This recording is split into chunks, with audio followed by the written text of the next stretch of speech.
Baik, sebelumnya Assalamualaikum warahmatullahi wabarakatuh.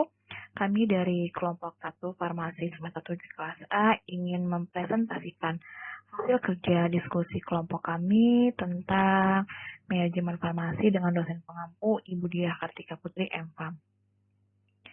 Materi yang akan kami sampaikan di sini yaitu mengenai tentang seleksi atau pemilihan obat.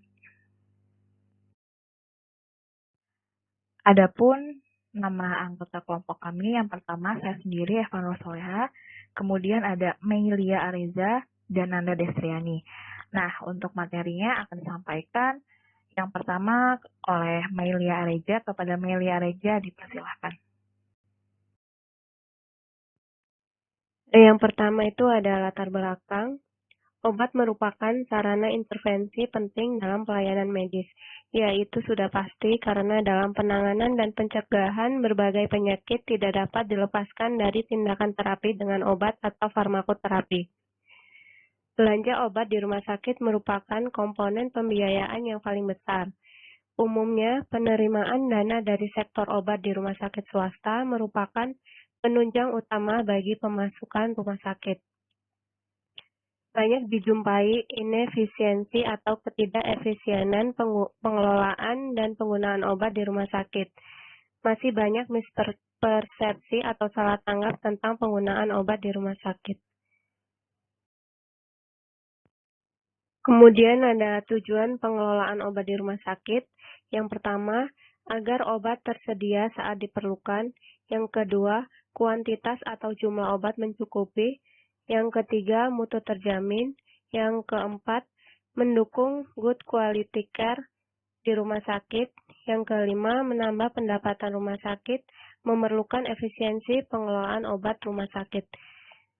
Siklus manajemen obat mencangkup 4 tahap, yaitu yang pertama selection atau seleksi, yang kedua procurement atau pengadaan, yang ketiga distribution atau distribusi, dan yang keempat use atau penggunaan menurut Quick dan kawan-kawan 2012. Siklus manajemen obat diawali dengan seleksi atau pemilihan. Mengapa? Yang pertama, supaya tidak terjadi terapeutik jungle dalam penggunaan obat dan alat kesehatan di rumah sakit. Terapeutik jungle itu seperti kombinasi jumlah obat yang sangat banyak. Yang kedua, banyaknya jenis obat dapat mempersulit seleksi. Yang ketiga, 70% obat adalah produk me-too atau kemasannya itu banyak yang sama, kemudian duplikatif atau non-essential drug. Yang keempat, obat yang toksisitasnya lebih besar dibanding khasiatnya harus merupakan pilihan sekunder atau pilihan kedua. Yang kelima, informasi tentang khasiat dan toksisitas obat baru relatif kurang memadai.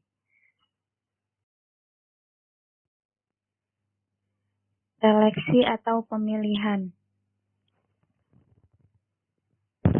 Pemilihan atau seleksi adalah kegiatan untuk menetapkan jenis sediaan farmasi, alat kesehatan, dan bahan medis habis pakai sesuai dengan kebutuhan. Prinsip dasar seleksi harus menjamin obat yang diseleksi benar-benar memiliki manfaat terapi yang jauh lebih besar dibandingkan dengan resikonya. Seleksi atau pemilihan, proses kegiatan yang diawali dari 1. Meninjau masalah kesehatan yang ada di rumah sakit. 2. Identifikasi pemilihan terapi, bentuk dosis, harga, dan ketersediaan di pasaran. 3. Menentukan kriteria pemilihan dengan memprioritaskan obat vital dan esensial. 4. Standarisasi, sosialisasi, edukasi, monitoring, evaluasi, dan revisi. Dasar pemilihan sediaan farmasi, alat kesehatan, dan bahan medis habis pakai ini berdasarkan 1. Formularium dan standar pengobatan atau pedoman diagnosa terapi. 2. Standar sediaan farmasi, alat kesehatan, dan bahan medis habis pakai yang telah ditetapkan. 3. Pola penyakit. 4. Efektivitas dan keamanan. 5. Pengobatan berbasis bukti. 6 mutu, 7 harga, dan 8 ketersediaan di pasaran.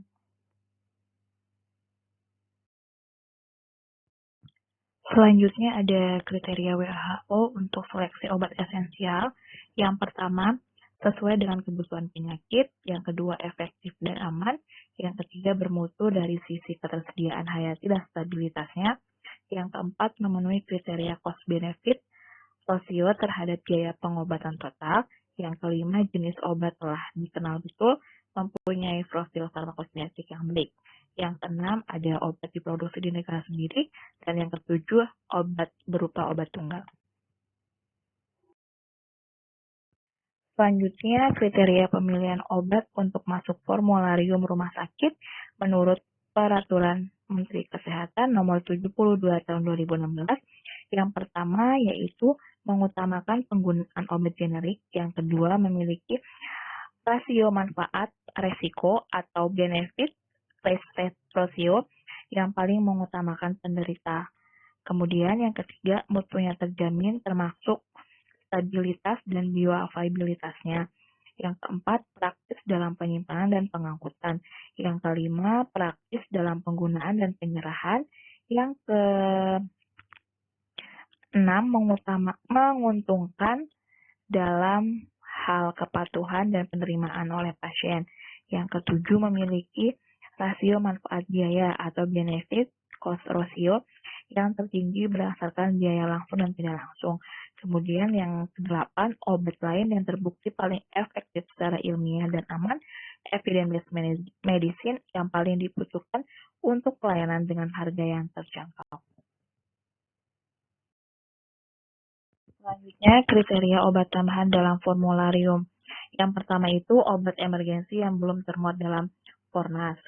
Kedua, obat pengganti bila ada reaksi alergi terhadap obat dalam Fornas. Kemudian yang ketiga, obat pengganti bila ada reaksi yang tidak dikehendaki terhadap obat dalam Fornas. Yang keempat, obat pengganti bila obat Fornas telah resisten. Kemudian yang terakhir atau yang kelima, jumlah item obat maksimal 5% dari jumlah item obat Fornas. Adapun kriteria penghapusan obat dalam formularium, yang pertama, informasi dan terapi TFT mengumpulkan data obat yang jarang digunakan atau slow moving untuk dievaluasi. Kemudian obat yang tidak digunakan atau di stok setelah waktu 3 bulan maka akan diingatkan kepada dokter terkait yang menggunakan obat tersebut dengan memberikan surat pemberitahuan pada staf medis fungsional atau SMF. Kemudian jika 3 bulan berikutnya tetap tidak digunakan, maka obat tersebut dikeluarkan dari formularium. Setelah itu, obat-obat yang dalam proses penarikan oleh pemerintah atau BPOM atau dari pabrikan, dan yang terakhir mengeluarkan surat terkait pengurangan obat formularium kepada seluruh SMF.